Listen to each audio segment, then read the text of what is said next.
दादा भुसेंच्या असलेल्या शिक्षण विभागाच्या असलेल्या मंत्र्यांच्या विभागापर्यंत या ठिकाणी फार मोठ्या प्रमाणात शिक्षक घोटाळा झाला। पण शेतकऱ्यांच्या बरोबर बोलत असताना शिक्षणाचा तर वाटोळच करून टाकलेला आहे। रोज एक नवीन बिल येत आहे खाजगी विद्यापीठाचं। विक्रम काळे इथं बसलेले आहेत। रोज शिक्षकांच्या बाबतीमध्ये पोटतिडकीने सगळे इथले आमचे शिक्षक मंडळी ओरडत असतात, पण त्या शिक्षकांच्या बाबतीमध्ये आणि ग्रामीण भागाच्या शिक्षणाबद्दल आपण इतकं म्हणजे शिक्षक भरती न करायचं, सरकारवर बोजा पडू नये अशा प्रकारच्या शासकीय योजना हळूहळू कशा कमी करायचा याचं कंप्लीट नियोजन तुमच्या शासनाच्या एका बाजूला हे पैसे कमी करायचे, दुसऱ्या बाजूला पाहिजे तसे पैसे नाही तिथे खर्च करायचे, अशा प्रकारचा प्रयत्न तुमचा चालू आहे।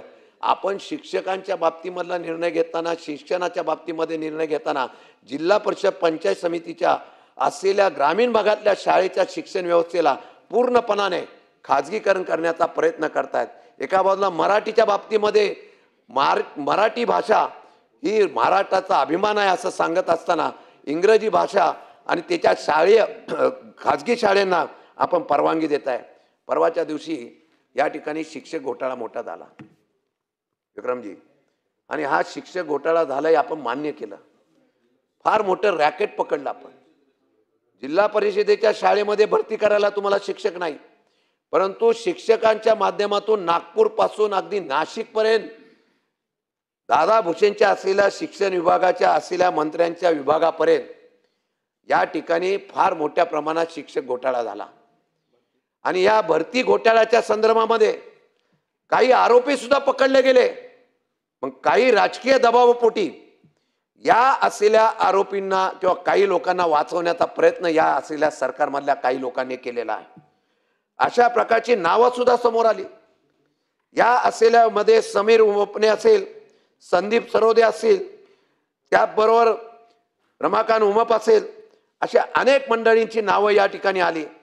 आणि हे करत असताना मालेगावच्या दादा भुसेंच्या असलेल्या इथे विद्यार्थी घोटाळा आणि शाळेचा वर्ग घोटाळा बाहेर आला। म्हणजे बोगस शिक्षकांच्या बरोबरच बोगस विद्यार्थी दाखवायचे आणि शिक्षकांची पटसंख्या काढायची आणि तिथून पगार काढायचा, अशा प्रकारचा घोटाळा बाहेर निघालेला आहे। तुमचं सरकार फक्त घोटाळ्यामध्ये अडकलेलं आहे का याच्या संदर्भातला खुलासा आम्हाला निश्चितपणाने करावा। या शिक्षक घोटाळ्यामध्ये जे दोषी आहेत त्यांना तुम्ही पाठीशी घालण्याचा प्रयत्न करत असताना दुर्दैवाने या शिक्षण विभागाच्या बाबतीमधला पूर्ण ग्रामीण भागातला शिक्षण विभाग दरवेळेला इथं चर्चा होते, निर्णय होत नाही, पण तशा पद्धतीचं शिक्षण विभाग काम करतोय, अशा प्रकारची परिस्थिती तर निर्माण झालेली आहे।